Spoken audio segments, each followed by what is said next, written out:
Welcome to Techie PH.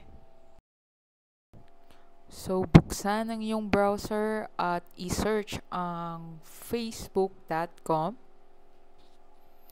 I-click ang create new account. Ilagay ang first name, last name, pangalan, apelido, ang iyong mobile number or ang iyong email address, at ilagay din ang birthday at gender, araw ng kapanganakan at ang iyong kasarian.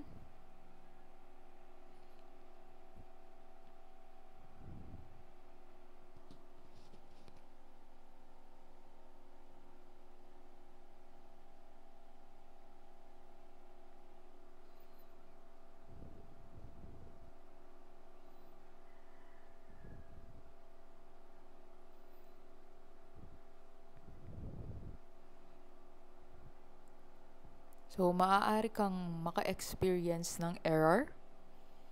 Kapag na-experience mo ang error na yan, maaaring kailangan mong palitan ang iyong email address at ang iyong pangalan.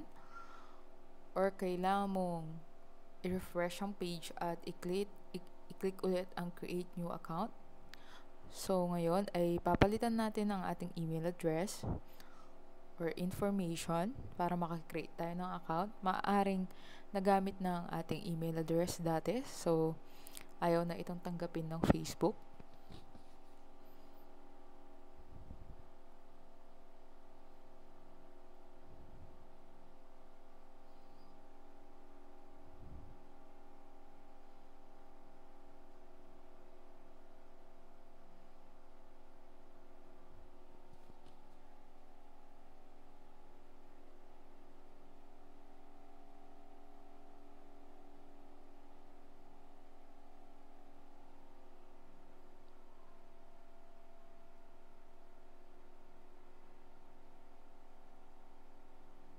Kung na-experience mo pa rin ang error, ayan, gayahin mo lang ang video, i-refresh mo lang ang page at ilagay ulit ang iyong information.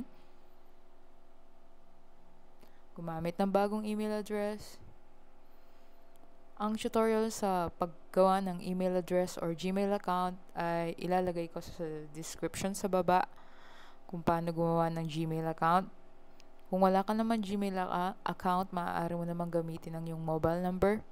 At doon ay magsisend ng code si Facebook para makakreate ka ng bagong Facebook account. So, ayan na. Hintayin mo lang mag-load.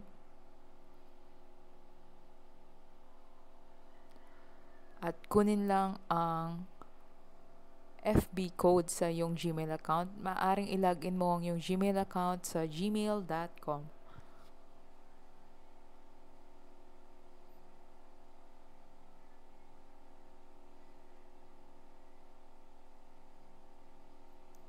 So, hintayin lang sa email. If hindi mo na-receive ang yung Gmail account code, maaari mong i-click ang send email again para makuha mo ang yung Gmail ang yung FB code. Ayan.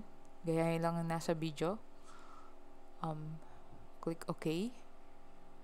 Or yung X sa taas. So, ayan. So, ayan. Nakuha na natin ang ating code. I-click lang ang continue at ayan, nakakreate na tayo ng bagong Facebook account.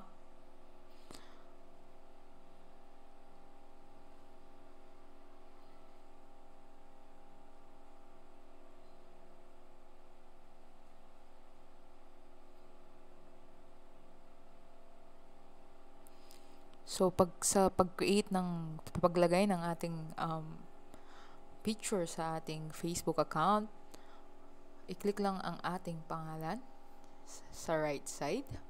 So, i-click mo lang, add photo, upload photo, then click lang ang photo, double click mo lang ang picture na yung upload.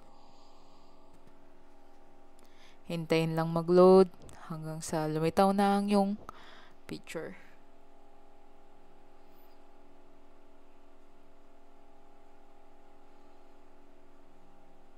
Yan, hintayin lang mag-load.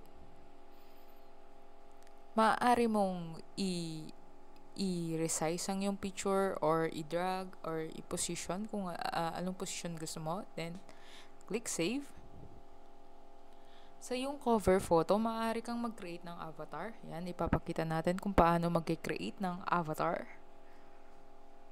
Pero sa ngayon ay hindi natin gagamitin ng avatar dahil mag-upload tayo ng cover photo.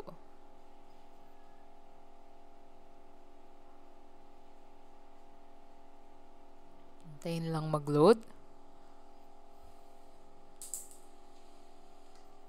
Ayan, i-close na natin yan dahil hindi naman natin gagamitin yung avatar. So, click lang ulit yung Esmeralda ang yung pangalan. Then, add cover photo. Select from photos. Pwede ka rin mag-upload. Please click subscribe button below for more videos.